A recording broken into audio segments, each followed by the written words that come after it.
Praise the Lord.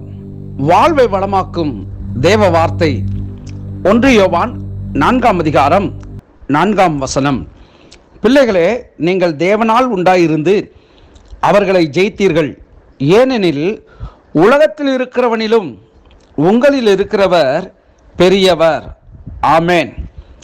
உலகத்தில் இருக்கிறவரிலும் உங்களில் இருக்கிறவர் பெரியவர்.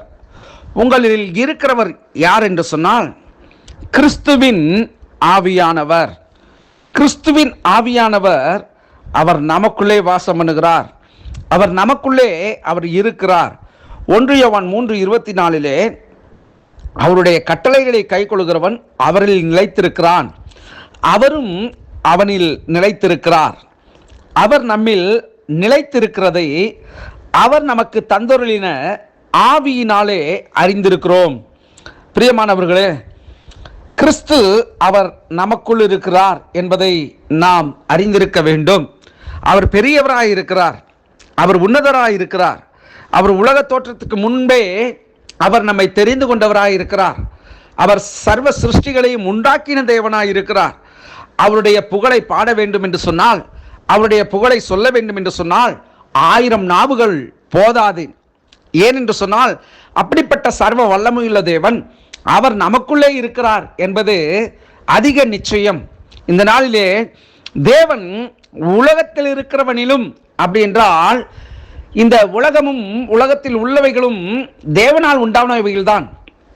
ஆனால் இந்த உலகத்தை ஆண்டு கொள்ளும்படிக்கு தேவன் நமக்கு அதிகாரம் கொடுத்தும் இழந்து போனதான காரியத்தை பிசாசானவன் ஆக்கிரமித்துக் கொண்டும் அவன் இருக்கிறான்.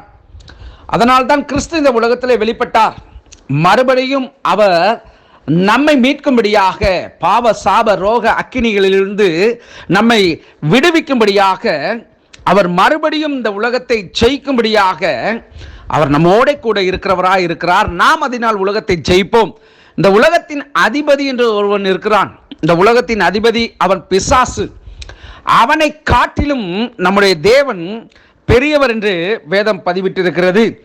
ரோமர் 8ஆம் அதிகாரம் 9-10 வசனங்களை பார்ப்போம் என்று சொன்னால், தேவனுடைய ஆவி உங்களில் வாசமாயிருந்தால் நீங்கள் மாம்சத்துக்குட்பட்டவர்களாய் இராமல் ஆவிக்குட்பட்டவர்களாய் இருப்பீர்கள். கிறிஸ்துவின் ஆவி இல்லாதவன் அவருடையவன் அல்ல. மேலும் கிறிஸ்து உங்களில் இருந்தால் சரீரமானது பாவத்தின் நிமித்தம் மரித்ததாயும் ஆவியானது நீதி நிமித்தம் ஜீவன் உள்ளதாயும் இருக்கும் என்று சொல்லப்பட்டிருக்கிறது. பிரியமானவர்களே, தேவன் அவர் நம்மோடு இருக்கிறார் என்பதை வேத வாக்கியங்கள் ஒவ்வொன்றும் நினைவுபடுத்துகிறது. நாம் மறந்து போகாதபடி தேவன் எனக்குள் இருக்கிறார், அவர் வல்லமையாக என் மூலியமாக பெரிய காரியங்களை செய்வார். எப்படிப்பட்ட உலகத்தில் இருக்கிற பிசாசனுடைய கிரியைகள் எனக்கு எதிராய் வந்தாலும், என் குடும்பத்திற்கு எதிராய் வந்தாலும், என் சபைக்கு எதிராய் வந்தாலும், என் தேசத்திற்கு எதிராய் வந்தாலும், அவனை காட்டிலும் என் தேவன் பெரியவர் என்பதை அறிந்து அவருடைய நாமத்தினாலே சகலவற்றையும் நாம் ஜெயிக்கும்படிக்கு அதிகாரத்தை கொடுத்திருக்கிறார். ஆகவே இந்த நாளிலே நமக்குள் இருக்கிறவர் அவர் பெரியவர். உலகத்தில் இருக்கிறவனை காட்டிலும் அவர் பெரியவர். சோர்ந்து போகாதிருங்கள், கர்த்தர் நம்மோடு கூட இருக்கிறார். God bless you.